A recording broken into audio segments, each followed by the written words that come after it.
परमेश्वर की सभा में परमेश्वर ही खड़ा है। वह ईश्वरों के बीच में न्याय करता है। तुम लोग कब तक टेढ़ा न्याय करते और दुष्टों का पक्ष लेते रहोगे? कंगाल और अनाथों का न्याय चुकाओ, दीन दरिद्र का विचार धर्म से करो, कंगाल और निर्धन को बचा लो, दुष्टों के हाथ से उन्हें छुड़ाओ। वे ना तो कुछ समझते और ना कुछ जानते हैं, परंतु अंधेरे में चलते फिरते रहते हैं। पृथ्वी की पूरी नींव हिल जाती है। आइए अपने परमेश्वर की महिमा में हम जाएं। भोर के समय बोते दया रूपी बीज को धूप में भी परिश्रम करते संतन धीरज से काम करते, फल की बाट हम जोते, कटनी में आनंद से फल हम पावेंगे। काम का पूरा फल, काम का पूरा फल लावेंगे आनंद से, काम का पूरा फल, काम का पूरा फल, काम का पूरा फल लावेंगे आनंद से, काम का पूरा फल।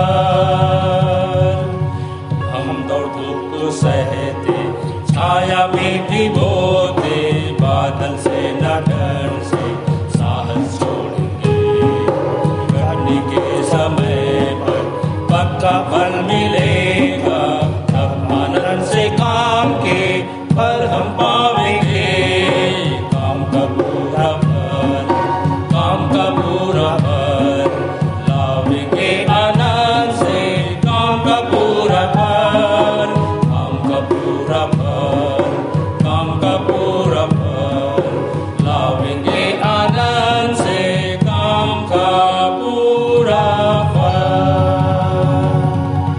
प्रभु ख्रिस्त के लिए रोते हुए बोए, यदि हानि देखे हम घबराते हो, दुख का अंत होगा, प्रतिफल वह देगा, तब आनंद से काम के फल हम पावेंगे। काम का पूरा फल, काम का पूरा फल लावेंगे आनंद से, काम का पूरा फल, काम का पूरा फल, काम का पूरा फल लावेंगे आनंद से, काम का पूरा फल। आइए हम विश्वास वचन बोलें। मैं सर्वशक्तिमान पिता पर स्वर्ग और पृथ्वी के सृजनहार परमेश्वर पर विश्वास रखता हूँ।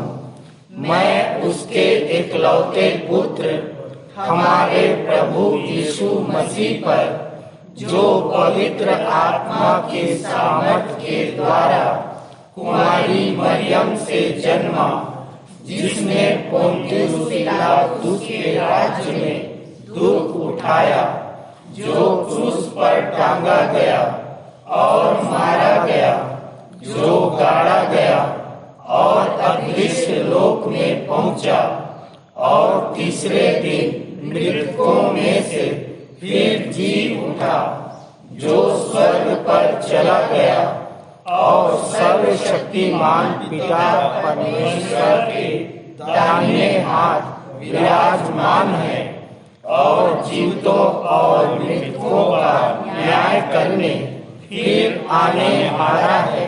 विश्वास रखता हूँ मैं पवित्र आत्मा पर, पवित्र सारी कलीसिया पर, संतों की संगति पर, देह के पुनरुत्थान पर, पापों की क्षमा पर और अनंत जीवन पर विश्वास रखता हूँ। आमीन। आप सभी लोगों को जय मसीह की। मेरा नाम आचार्य प्रवीण जैसल है। मुझे मंदिर आते 14 वर्ष हो चुके हैं। मेरे आने की गवाही यह थी कि मैं खूब शराब पिया करता था और जीवन में बिल्कुल शांति नहीं थी। विश्वासी मंदिर की प्रार्थना और संगति के द्वारा मेरा जीवन बदला और बदले जाने के द्वारा मेरा जीवन बचा, और जैसे मैं बचा हूँ उसी प्रकार और भी भाई और बहनों को बचाने का प्रयास करता हूँ। सर्वप्रथम हम परमेश्वर पिता का धन्यवाद करते हैं जो उन्हें आज का दिन हमें दिया और दिखाया। धन्यवाद करते हैं परमेश्वर पिता का, उसकी करुणा हम पर इसी प्रकार बनी रहे और जितने विश्वासी भाई बहन हैं उन सभी पर बनी रहे। पिता धन्यवाद देते हैं पिता परमेश्वर आपका कि आपने सुंदर देश दिया कि हम इस देश में अमन और शांति और चैन के साथ रहने पाते हैं। पिता धन्यवाद देते हैं पिता। प्रार्थना करते हैं पिता परमेश्वर हमारे देश के उन अगुओं के लिए, उन अधिकारियों के लिए पिता परमेश्वर, उन पदाधिकारियों के लिए पिता जो देश का संचालन करते हैं। पिता हम चाहते हैं खुदावन कि उन्हें ज्ञान बुद्धि समझ दीजिए कि वो आपके डर और भय में इस देश का, इस राज्य का, इस नगर का संचालन पूरी ईमानदारी के साथ वे करने पाए। पिता धन्यवादित है पिता परमेश्वर कि आपने शहर के बीचों बीच कोलाहल से दूर हमें यह सुंदर स्थान दिया कि आपके नाम की बड़ाई प्रशंसा प्रभु हम करने पाते हैं। पिता तेरे नाम की आराधना हम करने पाते हैं। हम तेरा धन्यवाद करते हैं खुदावन।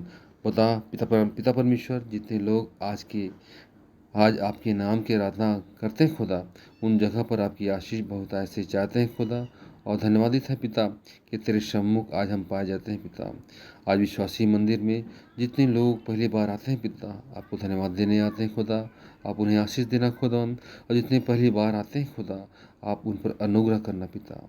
प्रार्थना करते हैं पिता परमेश्वर हमारे मंदिर के संडे स्कूल के बच्चों के लिए पिता जो आपकी शिक्षा को प्राप्त करते हैं। पिता आप उन्हें सहायता करें खुदा, बच्चे उसे ग्रहण करने पाए, आपके डील और डोल में बढ़ने पाए। पिता परमेश्वर प्रार्थना करते हैं पिता परमेश्वर संडे स्कूल के टीचरों के लिए पिता, वे भी और दो गुने आदर के योग्य समझे जाएं खुदा, कि वो आपके जीवन का परिचय बच्चों को कराते हैं खुदा और आपके बताए मार्ग में चलना सिखाते हैं। पिता ये शिक्षक और भी बहुत आयत की आशीष उन्हें प्रदान करना खुदावन।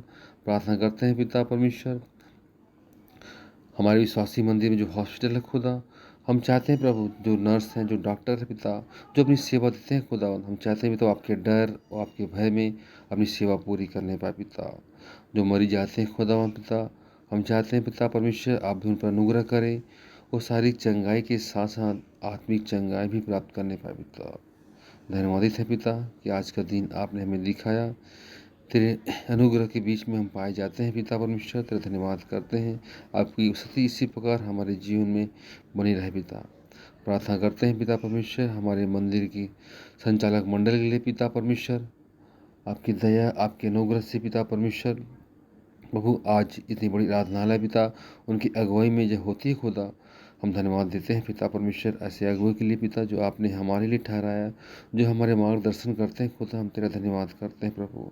पिता परमेश्वर अब तक आपने उन्हें संभाला और भी उन्हें संभालना पिता, उनकी योजनाओं में आपने कार्य किया, अपनी उपस्थिति बनाए रखा पिता। हम चाहते हैं पिता अपनी उपस्थिति उनके जीवन में और उनकी योजनाओं में बनाए रखना पिता परमेश्वर।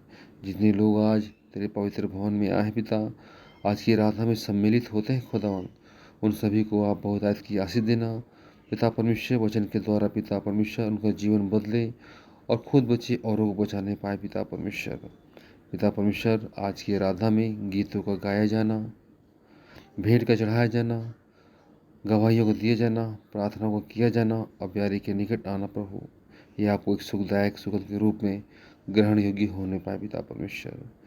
पिता परमेश्वर हम चाहते हैं पिता जितने लोग पिता आज तेरे आराधना में खुदावन जितने कार्य किया पिता परमेश्वर, जितने श्रम दान किया खुदा, उन पर भी तेरी आशीष को चाहते हैं खुदा। जितने लोग ऑनलाइन के माध्यम से प्रभु आपकी आज की संगति को प्राप्त करते हैं खुदा, हम चाहते हैं पिता परमेश्वर उन पर भी आपके अनुग्रह बने रहे, अभी आशीष को प्राप्त करने पाए पिता परमेश्वर। सारी बातों धन्यवाद करते हैं, आज की दिनचर्या को, आज की आराधना को पिता परमेश्वर आपके हाथों में सौंपते हैं। आपको आदर महिमा गौरव जलाल देते हुए इस विनती को उद्धार करता प्रभु यीशु मसीह के नाम से मांगते हैं, आमीन। ये समय है संदेश का और आज का संदेश लेके आ रहे हैं आचार्य श्री संदीप अंचल, जिनका विषय है जो परमेश्वर के लिए क्लेश और अपमान सहता है जो परमेश्वर के लिए क्लेश और अपमान सहता है, एक दिन उसे ही जमाना महान कहता है। इनका संदेश मत्ती 5:5 पर आधारित है। आप सभी को जय मसीह की। मेरा नाम आचार्य संदीप अंचल है और सर्वप्रथम मैं परमेश्वर पिता का धन्यवाद करना चाहूँगा आज के दिन के लिए, जिसमें हम जीवित पाए जाते हैं, सकुशल पाए जाते हैं। धन्यवाद करना चाहूँगा परमेश्वर पिता के उस महान अनुग्रह के लिए कि हमें वह आत्मिक कान दी गई है जिससे हम उसकी बातों को सुनने पाते हैं, वो आत्मिक आंखें दी गई है जिससे हम उसकी बातों को देखने पाते हैं, वो स्वर्गीय समझ दी गई है जिससे हम उसकी स्वर्गीय बातों को समझने पाते हैं। प्रभु इसके महान महान महान अनुग्रह के लिए प्रभु को हृदय से धन्यवाद देते हैं। प्रियो, आज का जो मेरा विषय है जो इस प्रकार से है, जो परमेश्वर के लिए क्लेश और अपमान सहता है, जो परमेश्वर के क्लेश और अपमान सहता है, जमाना उससे ही एक दिन महान कहता है। विषय का आधार है मत्ती 5:5, जो प्रभु यीशु मसीह का पहाड़ी उद्देश्य है, जिसमें इस प्रकार से लिखा हुआ है कि धन्य है वे जो नम्र है, क्योंकि वे पृथ्वी के अधिकारी होंगे। धन्य है वे जो नम्र है, क्योंकि वे पृथ्वी के अधिकारी होंगे। सचमुच प्रियो, परमेश्वर अपना अधिकार उसे ही देगा जो नम्र हो, जो दीन हो। हम संसारिक रूप में भी अगर किसी को राजा का पद दिया जाता है या हम किसी को भी अपने ऊपर राजा अगवा नियुक्त करेंगे तो उसे करेंगे जो नम्र और दीन हो। जब हम चाहते ऐसी अच्छी सोच रखते हैं कि उसको अधिकार दिया जाए, उसे का राजा का पद मिले जो सचमुच नम्र और दीन हो, तो फिर परमेश्वर वो हमसे बढ़कर और क्यों ना सोचेगा। तो कैसे एक नम्र व्यक्ति अधिकार को प्राप्त कर सकता है, कैसे एक नम्रता के द्वारा आज्ञाकारिता पूरी करके कोई महान बन सकता है, इन्हीं सब विषय पर को मैंने कविता के रूप में प्रस्तुत करने का प्रयास किया है। तो आप सभी कृपया समाप्त फरमाएं। प्रियो, कौन पिता के द्वारा ऊंचा स्थान और अधिकार प्राप्त करता है? प्रियो, कौन पिता के द्वारा ऊंचा स्थान और अधिकार प्राप्त करता है? जो नहीं करता लज्जा की कुछ चिंता और न क्रोध के मृत्यु से डरता है। जो नहीं करता लज्जा की कुछ चिंता और न क्रोध के मृत्यु से डरता है। मत्ती 5:5, इब्रानियों 12:2। रहकर प्राण देने तक आज्ञाकारी बन गए प्रभु यीशु, मनुष्य के पुत्र से स्वर्ग और पृथ्वी का अधिकारी। पाया उसने पिता से सब नामों से श्रेष्ठ नाम, पाया उसने पिता से सब नामों से श्रेष्ठ नाम। स्वर्ग, पृथ्वी के नीचे जो कुछ है, सभी टेके उसके सामने घुटने, सभी करते हैं उसको सलाम, सभी करते हैं उसको सलाम। फिलिप्पियों 2:8-10। सुप्रियो, पाने हम भी स्वर्गीय सिंहासन, सुप्रियो पाने हम भी स्वर्गीय सिंहासन, अपने में रखे मसीह का मन। पाने हम भी स्वर्गीय सिंहासन, अपने में रखे मसीह का मन। क्योंकि कहा प्रभु यीशु ने मुझसे सीखो, मैं कैसे हूँ मन में नम्र और दीन। मुझसे सीखो, मैं कैसे हूँ मन में नम्र और दीन। कोई नहीं पहुँच सकता पिता के पास, कोई नहीं पहुँच सकता पिता के पास, मेरे पद चिन्हों पर चले बिन, मेरे पद चिन्हों पर चले बिन। मत्ती 11 और पहला पत्र 2:21। क्योंकि हम मनुष्य है क्रोध की संतान स्वभाव से, क्योंकि हम मनुष्य है क्रोध की संतान स्वभाव से। इफिसियों 2। क्योंकि हम मनुष्य है क्रोध की संतान स्वभाव से, क्रोधी मनुष्य नहीं बच सकता कैन के समान, क्रोधी मनुष्य नहीं बच सकता कैन के समान शैतान के दांव से। क्रोधी मनुष्य नहीं बच सकता कैन के समान शैतान के दांव से। पर जिसमें है मसीह का मन, शांति का परमेश्वर को चलवा देगा। शैतान को उसके पाँव से, शांति का परमेश्वर को चलवा देगा शैतान को उसके पाँव से। प्रियो, मनुष्य का क्रोध निर्वाह नहीं कर सकता परमेश्वर का धर्म। याकूब 1:19। प्रियो, मनुष्य का क्रोध निर्वाह नहीं कर सकता परमेश्वर का धर्म, क्योंकि क्योंकि समझने भोले भटकों का मर्म क्योंकि समझने भोले भटकों का मर्म परमेश्वर नियुक्त करता है ऐसा महायाजक जो रहे विनम्र। परमेश्वर नियुक्त करता है ऐसा महायाजक जो रहे विनम्र। इब्रानियों 5। प्रियो, नम्रता आत्मा का फल है। प्रियो, नम्रता आत्मा का फल है। नम्रता है हम मसीहियों की पहचान और हमारा बल है। नम्रता है हम मसीहियों की पहचान और हमारा बल है। और एक नम्र व्यक्ति विरोधियों को भी जीतने में हो जाता सफल है। विरोधियों को भी जीतने में हो जाता सफल है। 2 तीमुथियुस 2। सो प्रियो, नम्रता पूर्वक जो प्रभु यीशु की मत्ती 25:40, मत्ती 28:18 का माने ऑर्डर। हाँ प्रियो, जो नम्रता पूर्वक प्रभु यीशु मसीह की मत्ती 25:40 और मत्ती 28:18 का माने ऑर्डर, पिता करेगा उसका आदर।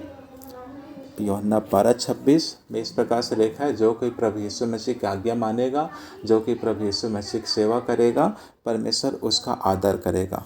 तो प्रियो, नम्रता पूर्वक जो प्रभु यीशु मसीह की मत्ती 25:40, मत्ती 28:18 का माने ऑर्डर, पिता करेगा उसका आदर। सो पाने परमेश्वर पिता से आदर। सो पाने परमेश्वर पिता से आदर।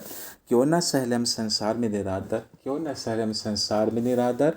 ना मिले मान, ना मिले सम्मान। ना मिले मान, ना मिले सम्मान। कोई कितना भी कर ले अपमान। कोई कितना भी कर ले अपमान। पर हे पिता है यह विनती। पर हे पिता है यह विनती कि प्रेम मिले हमें तुझसे यीशु ही के समान। कि प्रेम मिले हमें तुझसे यीशु ही के समान। यीशु ही के समान। ना रहे हमें इतना अधिक प्रेम अपने स्वाभिमान से। ना रहे हम इतना अधिक प्रेम हमें अपने स्वाभिमान से कि बीच राह में छूट जाए क्रूस एक छोटे से अपमान से। कि बीच राह में छूट जाए क्रूस एक छोटे से अपमान से। करना अपने पुत्र यीशु के जैसा हमारा भी अभिषेक। करना अपने पुत्र यीशु के जैसा हमारा भी अभिषेक। कि हम और आप अर्थात पिता पुत्र पवित्र आत्मा बन जाए एक। पिता पुत्र पवित्र आत्मा में हम बन जाए एक। कि विरोधी भी हो जाए नतमस्तक। कि विरोधी भी हो जाए नतमस्तक। मसीह को हमें चलता फिरता जीवित देख। मसीह को हमें चलता फिरता जीवित देख। सो अब झूठ बोलकर करे कोई निंदा, फैलाए झूठी बातें। सो अब झूठ बोलकर करे कोई निंदा, फैलाए झूठी झूठी बातें। प्रभु के नाम से कोई कितना भी सताए। सो झूठ बोल कर करे कोई निंदा, फैलाए झूठी झूठी बातें। प्रभु के नाम से कोई कितना भी सताए। जो सहले इस पल भर के क्लेश को, जो सहले इस पल भर के क्लेश को, हो ही नहीं सकता कि उसके आगे जमाने का घुटना न टिक जाए। उसके आगे जमाने का घुटना न टिक जाए। आप सबको जय मसीह की। सुंदर संदेश के लिए आचार्य अंचल को और उनके पूरे परिवार को प्रभु बहुतायत की आशीष दे। प्रभु भोज विधि को संचालित करेंगे आचार्य कुमारी सविता सिंह। आचार्य कुमारी सविता सिंह की तरफ से प्रभु यीशु मसीह के धन्य व मीठे नाम में आप सबको जय मसीह की। सर्वप्रथम परमेश्वर पिता को धन्यवाद, जिनकी दया, अनुग्रह व आशीष से मुझे आज प्रभु भोज संचालन करने का अवसर मिला है। प्रभु भोज में शामिल हो इसके पहले प्रभु भोज के विषय में मैं आपके सामने अपने कुछ विचार रखना चाहूँगी। यूहन्ना अध्याय 6 उसके 53वें पद में यीशु ने उनसे कहा, मैं तुमसे सच सच कहता हूँ, जब तक तुम मनुष्य के पुत्र का मांस न खाओ और उसका लहू न पियो, तुम में जीवन नहीं। यहाँ 3 प्रमुख बातें हैं, मांस, लहू व जीवन। मांस और लहू को ग्रहण करने की जो विधि है, ये नए नियम की विधि है। पुराने नियम में जो लोग यीशु मसीह के आने के पहले थे, क्या उनमें जीवन नहीं था? यूहन्ना रचित सुसमाचार 14 अध्याय के 6वें पद में यीशु ने उनसे कहा, मार्ग, सत्य व जीवन मैं हूँ। जीवन यीशु मसीह है। उत्पत्ति 2 अध्याय के 7वें पद में हम देखते हैं कि यहोवा परमेश्वर ने आदम को भूमि की मिट्टी से रचा और उसके नथनों में जीवन का श्वास फूंक दिया और आदम जीवित प्राणी बन गया। प्रियो, हम पुराने नियम में देखते हैं कि जब परमेश्वर ने मिट्टी से आदम को बनाया और अपने श्वास को फूंका, तब उसके अंदर यीशु जो जीवन है वो आ गया। लेकिन हम देखते हैं कि उत्पत्ति 3 अध्याय के 6वें पद में, जहाँ पर परमेश्वर ने अदन की वाटिका में आदम और हव्वा को जो आज्ञा दी थी और शैतान के बहकाए जाने पर आदम और हव्वा ने परमेश्वर के द्वारा वर्जित फल को खाया और परमेश्वर की आज्ञा का उल्लंघन किया, जिसके कारण आदम के जीवन में पाप आ गया और पाप व पवित्रता दोनों एक साथ नहीं रह सकते थे, जिसके कारण यीशु मसीह उनके जीवन से निकल गया। हम देखते हैं कि उत्पत्ति 2:7 में परमेश्वर ने जीवन का जो श्वास फूंका था, जो कि यूहन्ना उसके पहले अध्याय के पहले से 3 पद में हम देखते हैं कि आदि में वचन था, वचन परमेश्वर था और सब कुछ उसी के द्वारा उत्पन्न हुआ, क्योंकि उसमें जीवन था। और हम जानते हैं कि यीशु मसीह ही जीवन है और जीवन मनुष्य की ज्योति था। आदम के अंदर जीवन था, परंतु जैसे ही आदम के जीवन में आज्ञा के उल्लंघन के कारण पाप आ गया, तब यीशु आदम के जीवन से निकल गया जो जीवन था और उसकी स्थान पर पाप, श्राप, चिंता, बीमारी, ये सब कुछ उसके जीवन में आ गया। और इन्हीं सब पापों से छुटकारे के लिए, इन्हीं सब बीमारी, चिंताओं से छुटकारे के लिए परमेश्वर ने एक विधि बनाई और जिसे आज हम प्रभु भोज के रूप में ग्रहण करते हैं, जिसमें हम जो रोटी ग्रहण करते हैं वो यीशु मसीह के मांस का प्रतीक है और जो हम दाखरस ग्रहण करते हैं वो यीशु के लहू का प्रतीक है। और इसे हम ग्रहण करने के द्वारा हम बहुत सी बुराइयों से हम छुटकारा पा सकते हैं, क्योंकि यीशु मसीह ने हमारे पापों की खातिर अपना एक कीमती लहू बहाया था। और पहला यूहन्ना 1:7 में, और यीशु का लहू हमें सब पापों से शुद्ध करता है, ये हम जानते हैं प्रियो।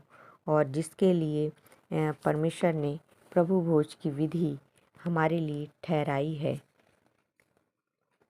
और जिसके अनुसार क्योंकि यह बात मुझे प्रभु से पहुंची और मैंने तुम्हें भी पहुंचा दी कि प्रभु यीशु ने जिस रात वह पकड़वाया गया, रोटी ली और धन्यवाद करके उसे तोड़ी और कहा, यह मेरी देह है जो तुम्हारे लिए है, मेरे स्मरण के लिए यही किया करो। इसी रीति से उसने ब्यारी के पीछे कटोरा भी लिया और कहा, यह कटोरा मेरे लहू में नई वाचा है, जब कभी पियो तो मेरे स्मरण के लिए यही किया करो। क्योंकि जब कभी तुम यह रोटी खाते और इस कटोरे में से पीते हो तो प्रभु की मृत्यु को जब तक वह ना आए प्रचार करते हो। तो प्रियो, आइए आज हम इस प्रभु भोज में शुद्ध मन, शुद्ध बुद्धि, शुद्ध विवेक से परमेश्वर के वश में होकर इस प्रभु भोज में हम सहभागी हों और हम इस प्रभु भोज को ग्रहण कर उस अनंत जीवन के हम भागी बन सकें जिसकी परमेश्वर ने हमसे वाचा बांधी है। तो प्रियो, आइए हम प्रभु भोज को ग्रहण करें। सबको जय मसीह की।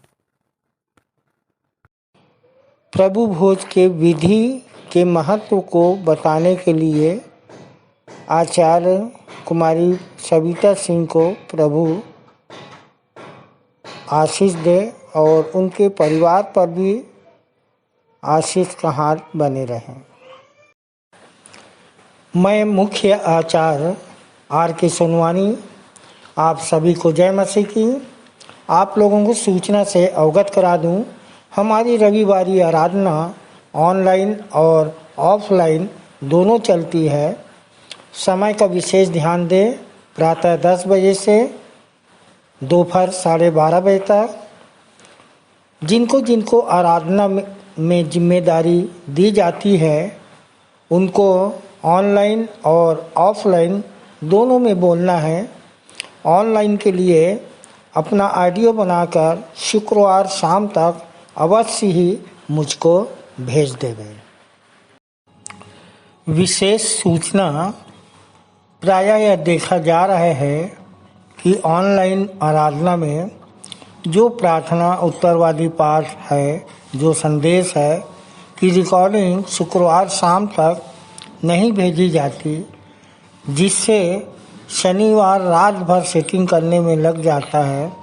अतः अब संचालक मंडल द्वारा निर्णय लिया गया है कि जिसकी रिकॉर्डिंग शुक्रवार शाम तक नहीं पहुंचेगी उसे आने वाले समय में अवसर नहीं दिया जाएगा।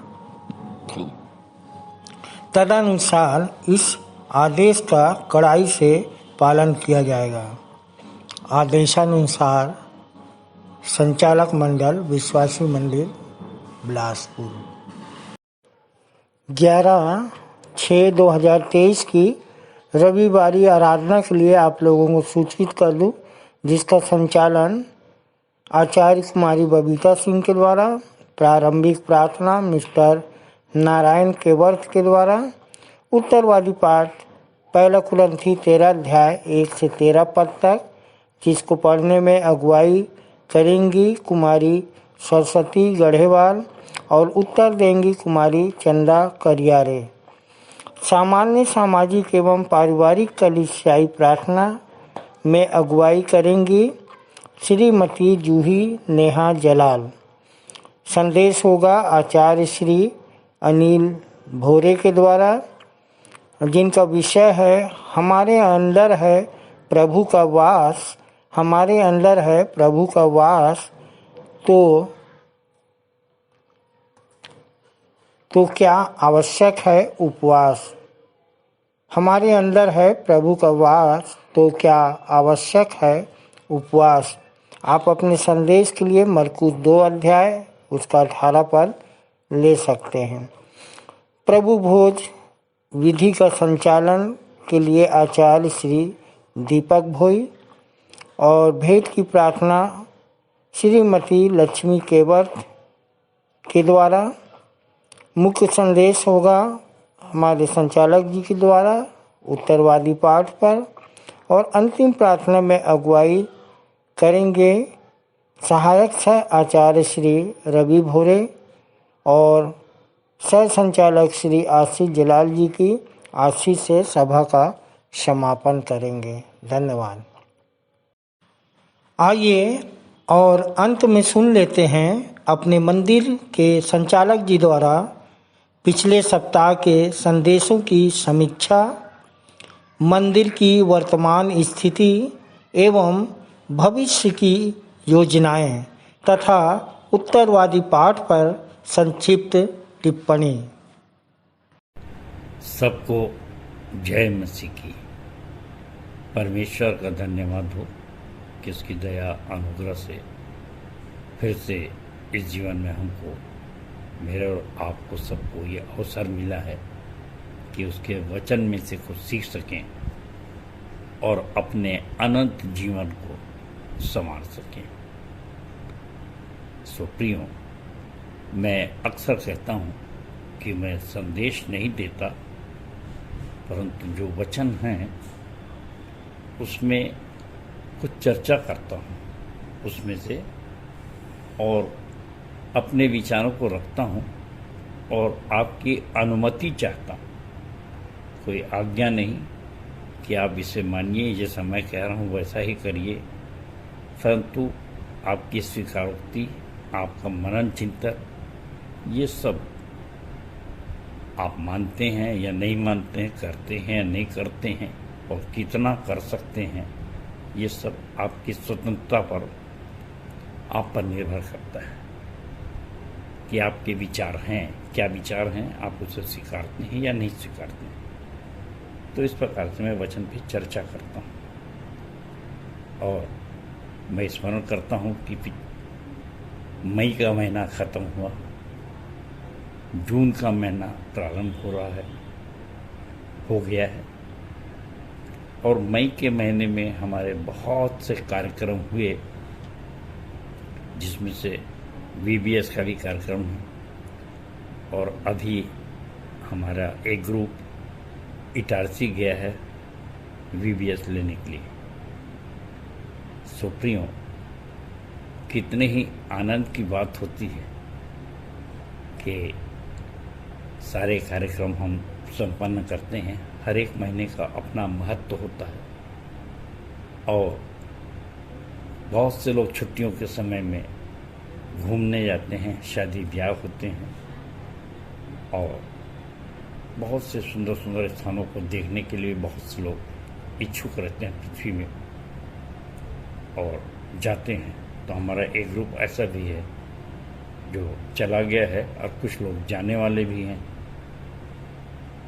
सो मैं स्मरण करता हूँ कि मैंने तो बहुत कुछ देखा है, जो जा रहे हैं अच्छा है, लेकिन अब मेरे को गीत याद आता है कि हम विश्वास से एक देश देखते हैं जो इस पृथ्वी से है शोभायमान, जहाँ यीशु कर रहा तैयार मेरे लिए एक रहने का स्थान। सो मृत्यु के समय अक्सर ये गीत गाया जाता है, और हम जानते हैं कि इसके पश्चात, इस जीवन के पश्चात, हम स्वर्ग की सुंदरता को निहार सकेंगे, जिसका बहुत कुछ वर्णन प्रकाशित वाक्य में है, जिसे यूहन्ना ने दर्शन में देखा और लिखा। सो आइए वचनों की ओर ध्यान लगाएं और उस सुंदरता को देखने के योग्य अपने आप को बनाएं। और इसलिए मैं चर्चा कर रहा था पिछले हफ्ते का पहला संदेश हमारे सामने हमारी सह संचालिका डॉक्टर अल्पना राम ने रखा था, और उनका विषय था भीतर की वस्तुओं को करके दान। भीतर की वस्तुओं को करके दान, पाले आत्मिक वरदान। लूका 11:40 और 41 पे आधारित है वचन, और इस वचन में बहुत बहुत सुंदर बातें लिखी हुई हैं, और बहन ने तो बताया, पढ़ा, पर मैं चाहता हूँ कि फिर से एक बार आपके सामने इस वचन को पढ़ूं। हे निर्बुद्धियों, जिसने बाहर का भाग बनाया, क्या उसने भीतर का भाग नहीं बनाया? परंतु हाँ, भीतर वाली वस्तुओं को दान कर दो, तो देखो सब कुछ तुम्हारे लिए शुद्ध हो जाएगा। सो बहन ने बड़ी खूबसूरती से इस वचन का अर्थ हमको समझाया कि उस समय फरीसी और याजक लीवी जितने थे, वो बाहरी वस्तुओं को बड़ी ईमानदारी से दान करते थे, पर पड़ोसी के प्रेम में पड़ोसी को प्रेम करने में पिछड़ गए थे और इसलिए रोमियो 12 पहला कुरिन्थियों 12 में आत्मिक वरदानों की सूची है, पर हम सांसारिक वस्तुओं और आवश्यकताओं के चक्र में शैतानी बातों में उलझ जाते हैं। और बाइबल बताती है पहला शमूएल 16:7 में कि परमेश्वर हमारे मन को देखता है। और इसके उदाहरण स्वरूप बहन ने बहुत सी बातें बाइबल से हमारे सामने रखी कि यीशु ने कैसे 2 दमड़ी देने वाली विधवा के दान को सराहा, मत्ती 12:41, और फिर अपना इत्र उंडेलने वाली मरियम को यीशु ने सबसे पहले दर्शन दिया। सारपत की विधवा ने 1 रोटी खिलाकर एलियाह से भंडारा प्राप्त कर लिया, और कैसे पतरस वगैरह ने छोटी छोटी बातों में शक्ति को अर्जित किया और कहा कि जो कुछ मेरे पास है तुझे देता हूँ, और लंगड़ा चलने लग गया। तो आत्मिक वरदान को पाने के लिए हम अपने अंदर के घमंड, लोभ, क्रोध, ईर्ष्या को दूर कर सफाई करें। और यदि स्वर्ग में पाना है सम्मान, तो भीतरी वस्तुओं को कर दे दान और पालें आत्मिक वरदान। कुलुसियों 3:5। सुंदर संदेश के लिए और सुंदर कविता के द्वारा अंत करने के लिए बहन को बहुत बहुत धन्यवाद। परमेश्वर अपनी बहुतायत की आशीष दे। और इसके पश्चात हमारे सामने डॉक्टर आचार्य कुमारी शीतला सूर्यवंशी जी बहन ने प्रभु भोज का संचालन किया और सुंदर सा संदेश रखा और बताया कि प्रभु भोज का महत्व क्या है और लहू के द्वारा हमें अनंत जीवन मिलता है।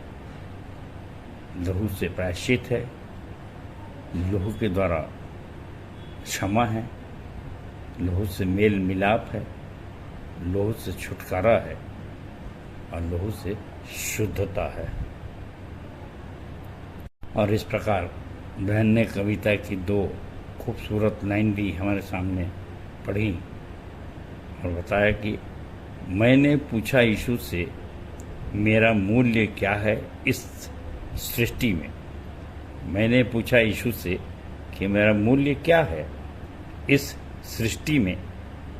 उसने हाथ फैलाकर प्राण त्याग दिया और कहा, इतना मूल्य है मेरी दृष्टि में। इस बहन को भी परमेश्वर बहुतायत की आशीष दे सुंदर संदेश के लिए। और हम धन्यवाद देते हैं दोनों डॉक्टर बहनों को, और मैं कामना करता हूं कि दोनों को खूब ऐसे आत्मिक मरीज मिले कि ये खूब उनका इलाज करें और बहुत सी आत्मा जीत कर परमेश्वर की महिमा कर सकें। और इसके पश्चात भी मेरा संदेश था इब्रानी 10:19 से 39 पे, और इसमें इस बात को विशेष रूप से महत्व दिया गया कि जैसे लिखाया है 22वें पद पे कि सच्चे मन से पूरे विश्वास के साथ विवेक का दोष दूर करने के लिए हृदय पर छिड़काव लेकर और देह को शुद्ध जल से धुलवाकर परमेश्वर के समीप जाएं। सुप्रियो पुराने नियम में देखे कि जो ऐसा नहीं करता था वो याजक वहीं ख़त्म हो जाता था, और इसलिए आज के समय में भी हमारे लिए है कि हम विवेक का दोष दूर करने के लिए, और मैंने इसीलिए बताया था कि गुरु मंत्र में कैसे तर्क दिए गए हैं कि आप विश्वास करते हैं तो गणना करिए, कैलकुलेशन करिए, विवेचना करिए, जितना तर्क करना है कर लीजिए, परंतु जब विश्वास में आगे बढ़ रहे हैं तो हल पे हाथ रखकर पीछे की ओर मुड़ के देखने की आवश्यकता न हो, न कोई शंका हो, क्योंकि कदम कदम पर आपको बहुत से ऐसे विचारधारा के लोग मिलेंगे, जिसके लिए मैं बार बार कहता हूँ कि 72 करोड़ विचारधारा के लोग आपके विश्वास को डगमगाएंगे और कहीं आप भटक तो गए, दृढ़ता के साथ अपने विश्वास पे खड़े नहीं रहे तो आप परमेश्वर के सामने नहीं खड़े हो पाएंगे। ये विवेक शब्द कई बार आया है, इसमें इब्रानी 10:16 ही देखिए, तो मैं उनके विवेक में डालूंगा, और तीतुस 1:15 शुद्ध बुद्धि और विवेक से परमेश्वर के वश में रही, शुद्ध उनकी बुद्धि और विवेक दोनों अशुद्ध हैं, और पहला पत्रस 3:21 शुद्ध बुद्धि एवं विवेक से परमेश्वर के वश में हो जाना बपतिस्मा है। मृत्यु पर्यंत आपको उसमें, आपके विवेक में, ये आपने यीशु को उद्धारकर्ता माना है, उसकी आज्ञा पे चलेंगे, उसे कहना मानेंगे और उद्धारकर्ता उसको अपने जीवन भर बनाए रखेंगे, तो इसमें आपको अडिग रहना है और उसकी आज्ञा को मानना है, ताकि आपके में कोई अशुद्धता ना आए। और इसीलिए इफिसियों 5:26-27 भी बताया गया कि कैसे आज के समय पवित्र आत्मा आपको वचन के द्वारा जल से स्नान से शुद्ध करके पवित्र बनाती जाती है, और इसके लिए जैसे प्रतिदिन स्नान करते हैं वैसे ही आपको प्रतिदिन शुद्ध होने की आवश्यकता है, और तब जाकर आप ऐसी तेजस्वी कलीसिया बनते हैं जिनमें कलंक और झुर्री ना हो। प्रियो, बड़े खुलकर मैंने बताया कि इसकी व्यवस्था की गई विश्वासी मंदिर में कि आप वचन के समुंदर में प्रतिदिन डूबें, और जो वचन से दूर होते हैं, स्नान नहीं करते, उनमें अशुद्धता पाई जाती है, वे हमेशा तर्क करते रह जाते हैं और शिकायत करते रहते हैं। उनको बुराइयां, कमियां दिखाई देती हैं, परंतु ये नहीं दिखाई देता कि प्रतिदिन कैसे सवेरे से संघर्ष किया जाता है और आत्मा जीती जाती है। और इसलिए प्रियो, मैं खुल के कहना चाहता हूँ कि समाज का, ईसाई समाज का, यीशु मसीह को मानने वाले समाज का एक बहुत बड़ा भाग सामाजिक बन के रह जाता है। जैसा यीशु मसीह ने कहा मरकुस 7:11 में, क्षमा करें, मरकुस 7:9 ही पढ़ रहा हूँ, 11 नहीं। और उसने उनसे कहा, तुम अपने रीतियों को मानने के लिए परमेश्वर की आज्ञा कैसी अच्छी तरह टाल देते हो। तो प्रियो, विश्वासियों का या समाज का एक बहुत बड़ा वर्ग इन कार्यों को करने के लिए नहीं आता जो विश्वासी मंदिर के लोग करते हैं। सुबह से शाम तक हफ्ते लगे रहते हैं, रात दिन, और ये सकरा मार्ग है, चौड़ा नहीं, जिसके लिए यीशु मसीह ने कहा कि सकरा है वो मार्ग जिसमें बिरले प्रवेश करेंगे। और इसी को फिर पौलुस ने कहा कि यदि इजराइलियों की संख्या समुद्र के बालू के समान हो जाए तो भी थोड़े ही बचेंगे। रोमियो 9:27। सो अंत में इब्रानियों 10:31 का वचन आपके सामने रखा गया कि अनुग्रह की आत्मा का अपमान न करें, सच्चाई की पहचान पाने के बाद, और इब्रानी 6:4 लागू ना हो। ये चेतावनियाँ हैं, फिर पीछे मुड़ के न देखें। और 31वां पद है कि जीवते परमेश्वर के हाथों में न पड़े। तो आइए आज का उत्तरवादी पाठ देखें, 2 कुरिन्थियों 6:1-18। प्रियो, जैसे कि आज का उत्तरवादी पाठ है 2 कुरिन्थियों 6:1-18, और अभी जो पिछले हफ्ते का उत्तरवादी पाठ था इब्रानियों 10 1939 उसमें का 31वां पद आपके सामने रखा गया, अंत कहा गया। उसमें टिप्पणी की गई थी कि जीवते परमेश्वर के हाथों न पड़ें। बहुत ये भयानक बात है, ऐसा समझाया इब्रानियों को। और अब हमारे सामने है जो वो भी, अगर दूसरा कुरिन्थियों 6 का 16वां पद देखा जाए तो उसमें यही विचार है कि आप जीवते परमेश्वर के मंदिर हैं। इसको आपके महत्व को बता रहा है कि आपके अंदर स्वयं परमेश्वर आ जाएगा। और जैसे लिखा है 16वें पद में, आपके गुरुमत में भी ये सब रहता है। पौलुस कुरिन्थियों की मंडली को कितने सुंदर शब्द में लिख के बताता है, और मूर्तों के साथ परमेश्वर के मंदिर का क्या संबंध, क्योंकि हम तो जीवते परमेश्वर के मंदिर हैं। और जैसा परमेश्वर ने कहा कि मैं उनमें बसूंगा, उनमें चला फिरा करूंगा और मैं उनका परमेश्वर होऊंगा और वे मेरे लोग होंगे। सो प्रियो, आज इतने सिद्ध बनना है और हम सबको बनना है, और ये थोड़ी बहुत अगर सिद्धि नहीं होती तो फिर आप फिर से विवेचना करिए, तर्क करिए, देखिए कि अगर जीवते परमेश्वर का दर्शन लोगों को हमारे व्यक्तित्व में नहीं होता तो क्या ये विश्वासी मंदिर इतना बढ़ता। और मैं अक्सर संदेश देता हूँ तो ये कहता हूँ कि मत्ती 5:48 देखिए, जहाँ यीशु मसीह ने कहा, इसलिए सिद्ध बनो जैसा तुम्हारा परमेश्वर पिता सिद्ध है। और बहुत से हमारे तर्कशास्त्रियों को जवाब दे सकते हैं कि भाई मनुष्य के लिए ये असंभव है, मनुष्य तो सिद्ध हो ही नहीं सकता। तो मैं सोचता हूँ ऐसे लोगों को यीशु मसीह के सामने खड़ा कर देंगे, भाई ऐसा नहीं था तो आपने ऐसा क्यों बोला, हम काहे को जवाब दें। ये तो यीशु मसीह कह रहा है कि बनाने वाला तो मैं हूँ, मैं जब अंदर आऊँगा तो मैं बनाऊँगा। और चलती हुई भाषा तो है कि खुदा मेहरबान तो गधा पहलवान। अरे हम तो मूर्ख तुच्छ हैं, हम तो बहुत जानते नहीं। और ख़ासकर जो बहुत तर्क करते हैं बाइबिल में, जो कहते हैं हम तो पूरी बाइबिल जानते हैं, हमारे सामने कोई बहस नहीं कर सकता, हमारे सामने कोई बोल नहीं सकता, तो हम तो कहते हैं भैया कि हम तो बहुत थोड़ा सा जानते हैं।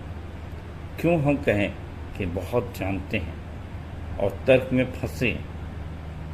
और इसीलिए मेरे प्रियो, अपनी सिद्धता को हमको बनाए रखना है, और जो उनको समझते हैं, मानते हैं, उनके सामने हम उन भेद की बातों को बताते हैं। और इसलिए पौलुस ने कहा, सिद्ध लोगों में परमेश्वर का गुप्त ज्ञान हम भेद की रीति पे बताते हैं। और इसलिए जो हमारे साथ आके दुख उठाते हैं, पड़ोसी से प्रेम करते हैं, प्रतिदिन अपना क्रूस उठाकर हमारे पीछे चलते हैं, वे सब उनमें ये सिद्धता बनी रहती है, वे समझते भी हैं। और बाकी बाहरी लोग हो जाते हैं जो सिर्फ तर्क करते रहते हैं। सो प्रियो, इस बात को बहुत से अन्य जातियों के सामने बताने के लिए मैं हमेशा एक तर्क देता हूँ, और वो ये कि आपने सुना है, आपने देखा है कि बहुत ढेर सारी मूर्तियाँ रहती हैं, विशेषकर हमारे देश में, और उनमें प्राण प्रतिष्ठा की जाती है। और मैं सोचता हूँ कि अगर किसी ने प्राण प्रतिष्ठा कर दी जाए तो वो तो फिर चलता फिरता और नज़र आएगा। और अक्सर मैं ये उदाहरण देता हूँ कि जिंदा और मुर्दा में फ़र्क क्या है भाई। और आज का संसार देखिए कितना अंधा है, कितना अंधा है कि उसको जिंदे और मुर्दे में फ़र्क नहीं मालूम। और ये जब हम जीवते परमेश्वर के हाथों में न पड़े, हम जीवते परमेश्वर के मंदिर हैं, तो ये जब तक इसका हम प्रदर्शन नहीं करेंगे आत्माएं नहीं जीती जा सकेंगे। और ये आवश्यक है कि हम ऐसे ईश्वरों पर विश्वास नहीं करते जिसके बहुत ताम झाम के साथ प्राण प्रतिष्ठा की जाती है, परंतु कभी भी हमारे नमस्ते का भी जवाब नहीं देते, हाथ पैर नहीं चला सकते, तो फिर चलेंगे कैसे?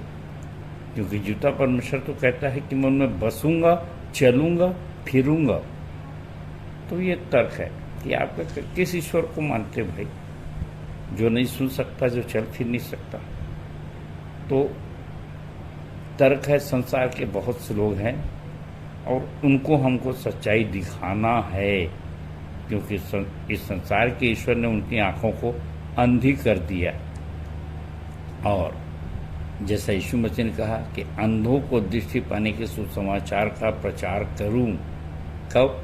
जब परमेश्वर की आत्मा हम में आएगी, और जब वे देखेंगे तो निश्चित रूप से वो फिर हमारे इस जूते परमेश्वर को मानने भी लगेंगे। और इसी प्रक्रिया के कारण से विश्वासी मंदिर में इतने लोग आते हैं, जुड़ते हैं और प्रभु यीशु मसीह को अपना उद्धारकर्ता स्वीकार करते हैं। तो प्रियो, जबकि ऐसे सिद्ध बनना है तो उसके लिए मैंने 4 लाइनें इस पर समझाने की कोशिश किया है कि सिद्धि क्या है। चाहे तो आप सब लोग इस लाइन को लिख सकते हैं ताकि आप भविष्य में इस सिद्धि को प्राप्त कर सके। सिद्धि क्या है? सिद्धि दिव्य बुद्धि है जो ईश्वर से प्राप्त होती है। इसलिए जिसके पास सिद्धि होती है वो व्यर्थ कल्पना नहीं करता, वो व्यर्थ और अनर्थ कल्पना नहीं करता। नीति वचन 6:18। अर्थात व्यर्थ बातें बोलने, व्यर्थ कार्य करने और देखने से परहेज करता रहता है। और प्रियो, जब इस बात का संदेश दिया जा रहा है तो आप इस बात को हमेशा स्मरण रखिए कि हमन गाना गबोन 5 नंबर की टीप, उत्तर का देना, इन्हीं सब बातों से भरा हुआ है, और जिसका लिखा है भावार्थ में कि उचित समय पर सारांश, सटीक एवं व्यवहारिक उत्तर नम्रता से देने का प्रतिफल एक आत्मा की जीत होती है। सो शब्दों पर तर्क करने वाले रोगियों से बचें। 1 तीमुथियुस 6:4। तो आप अननेसेसरी बिना वजह तर्क में ना फंसेंगे। तो प्रियो, ये बात तो सिद्धि की है, और यदि आप इन आज्ञाओं को समझकर, जैसे मैंने बताया, और पौलुस समझाता है तीमुथियुस को कि रगड़े झगड़े में मत पड़ो, व्यर्थ के तर्क मत करो, इनकी बुद्धि बिगड़ गई है, उनसे बहस ना करो, तो ये जिंदा ईश्वर को मानने वाले ये सब नहीं करते हैं, और इनको कभी मृत्यु आने की भी नहीं है। और ऐसा मैं क्यों कह रहा हूँ? क्योंकि 1 कुरिन्थियों 15 में 51 से 56 तक अगर आप पढ़ें तो देखेंगे पौलुस ने बताया कि हम उन सब के समान नहीं हैं जो प्रभु में सो जाते हैं। परंतु एक अच्छी बात है कि यहाँ पर पौलुस कुछ भेद की बात बताता है। 1 कुरिन्थियों 15 के 51 में, देखो मैं तुमसे भेद की बात कहता हूँ कि हम सब नहीं सोएंगे परंतु सब बदल जाएंगे, और यह क्षण भर में पलक मारते ही पिछली तुरही फूंकते ही होगा, क्योंकि तुरही फूंकी जाएगी और मुर्दे अविनाशी दशा में उठाए जाएंगे और हम बदल जाएंगे। तो प्रियो, बड़े सारांश में मैं इस भेद को समझाने की भी कोशिश कर रहा हूँ। पौलुस ने भी समझाया, और लंबा चौड़ा ना पढ़ करके मैं यहाँ पर 56वां पद पढ़ रहा हूँ, 56। हे मृत्यु, तेरा डंक कहाँ रहा? मृत्यु का डंक पाप है और पाप का बल व्यवस्था है। तो प्रियो, मेरे साथ जो पड़ोसी से प्रेम कर रहे हैं, और हमारी कलीसिया की स्थापना ही इसलिए हुई है कि पड़ोसी से प्रेम किया जाए, तो कितनी अच्छी बात है, हमारे जहन से नहीं उतरना चाहिए कि रोमियो 13:10 आपके सामने 8 से 10 है, पर मैं 10 ही पढ़ रहा हूँ कि प्रेम पड़ोसी की कुछ बुराई नहीं करता, इसलिए प्रेम करना व्यवस्था को पूरी करना है। यदि आप व्यवस्था को पूरी कर रहे हैं तो फिर पाप का भय किस लिए? इसलिए किसी की बात मनाए बिल्कुल मत डरिए, क्योंकि यहाँ पर जो मुझको पहले से पढ़ना था उसका मैं सारांश पढ़ रहा हूँ। 2 कुरिन्थियों 6:1-18 जो हमारा उत्तरवादी पाठ है, उसकी मैंने हेडिंग दिया है कि विश्वासियों का महत्व। और देखिए प्रारंभ में अगर इसी का 5वां अध्याय जो है 2 कुरिन्थियों 5 का 20 और 21 देखेंगे तो वहाँ पर है, हम परमेश्वर के राजदूत हैं, परमेश्वर की धार्मिकता हैं। क्यों किसी के बहकावे में मत आइए, बिल्कुल बिल्कुल मत डरिए। हमने वचन को सिद्ध किया है और इसलिए एक एक वचन पे हम जिंदा दिली से आपको वचन प्रभावशाली ढंग से हम संदेश देते हैं। और इसीलिए देखिए 2 कुरिन्थियों 6 का जो आज उत्तरवादी पाठ है उसका पहला भाग पढ़ रहा हूँ, पहला पद।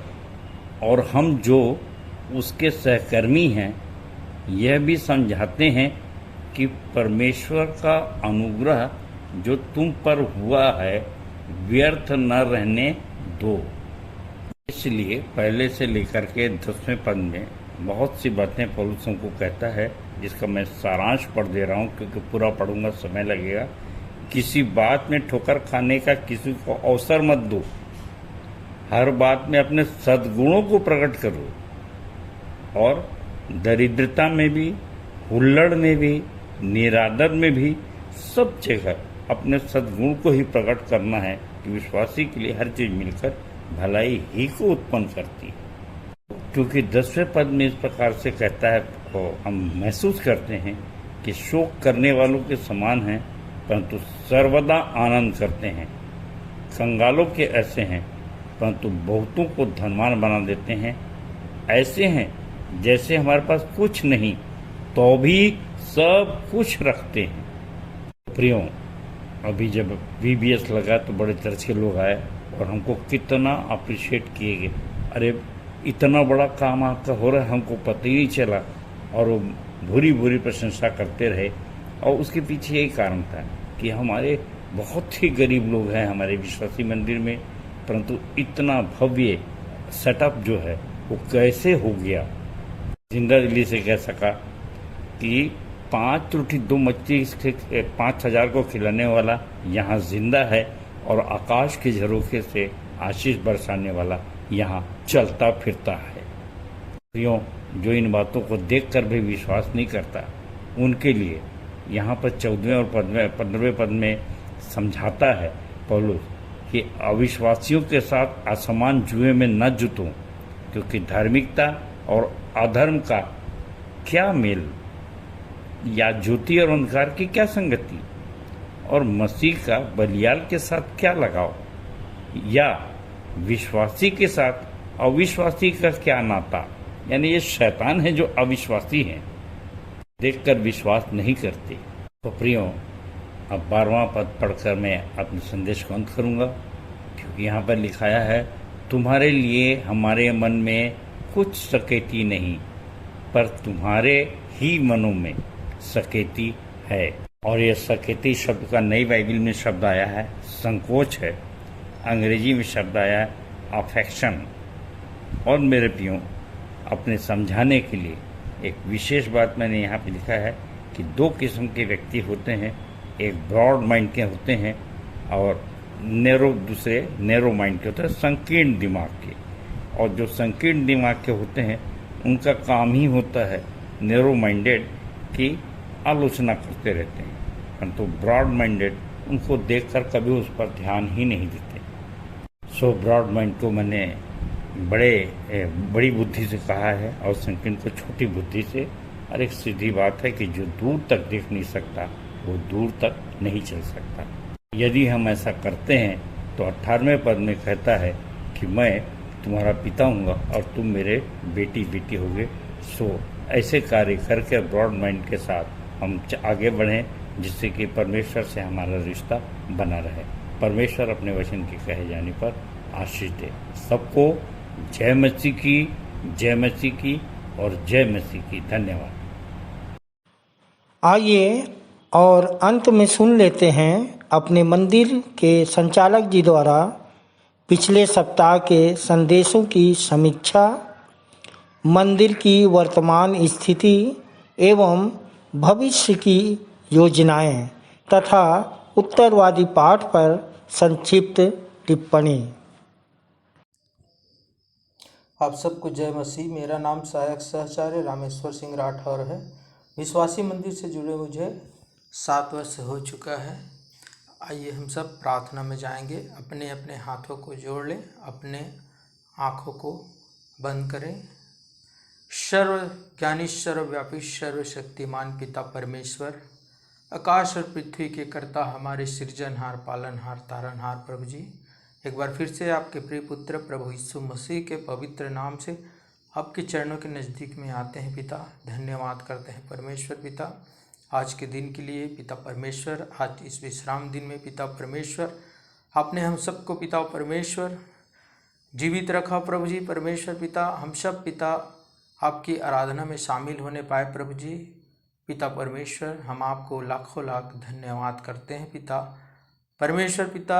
जो भी आज वचन का बीज बोया गया प्रभु जी, पिता परमेश्वर, उसको हम अपने हृदय की पट्टिया में लिख सके पिता। और परमेश्वर पिता, आपके वचन के अनुसार अपना जीवन बिताने वाले हो सके प्रभु जी। ऐसे आपसे विनती प्रार्थना करते हैं पिता। जो भी आज संदेश दिया गया प्रभु जी, जो भी प्रभु भोज और जो भेंट और जो गवाहियाँ, इन सारी चीज़ों पर पिता परमेश्वर आप आशीष दें पिता परमेश्वर पिता।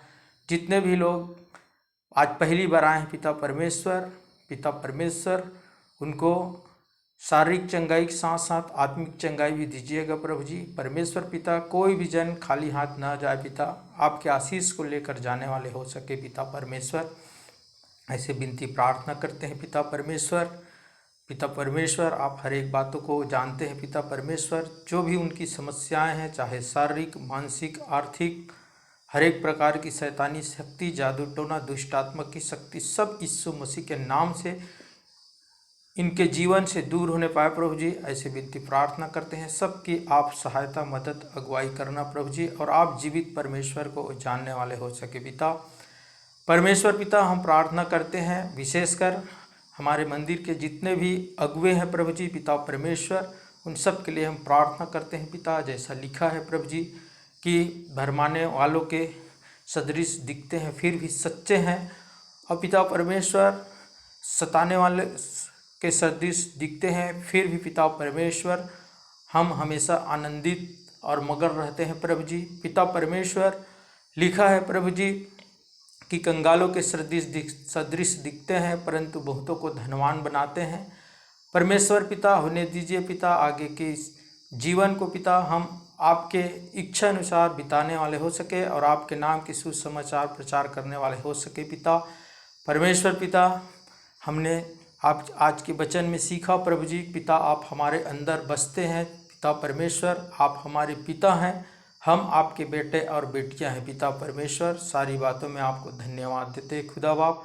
जो बात नहीं कह पाए उनको भी आपके सर्व सामर्थ्य हाथों में सौंपते हैं पिता। और परमेश्वर पिता, आने वाले सप्ताह में फिर से हम एकत्रित होकर प्रभु जी आपके आराधना में शामिल होने पाए प्रभु जी। ऐसे विनती प्रार्थना करते हैं। सारा महिमा, गौरव, सम्मान सब कुछ आपको देते हुए बड़े धन्यवाद और विश्वास के साथ विनती प्रभु यीशु मसीह के पवित्र एवं मीठे नाम में होकर मांगते हैं, आमीन।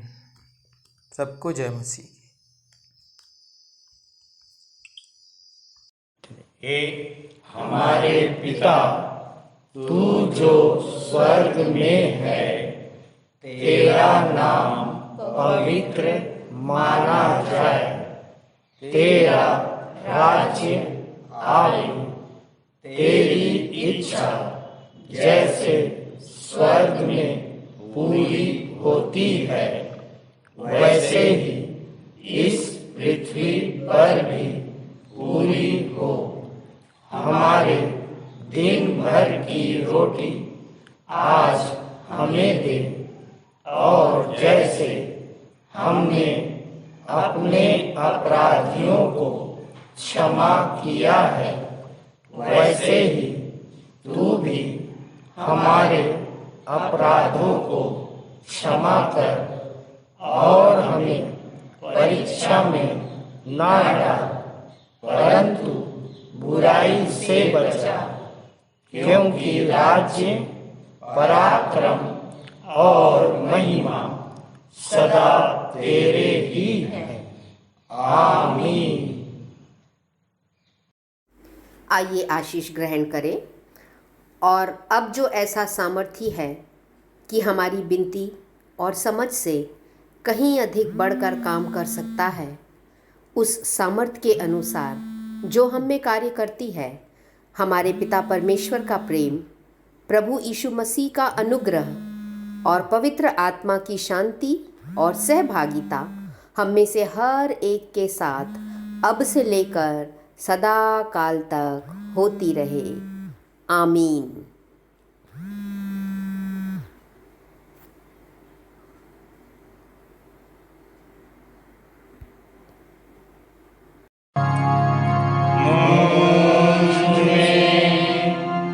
यीशु की शोभा दिखाई उसका अद्भुत प्यारा संगीत मारता हे तू आत्मा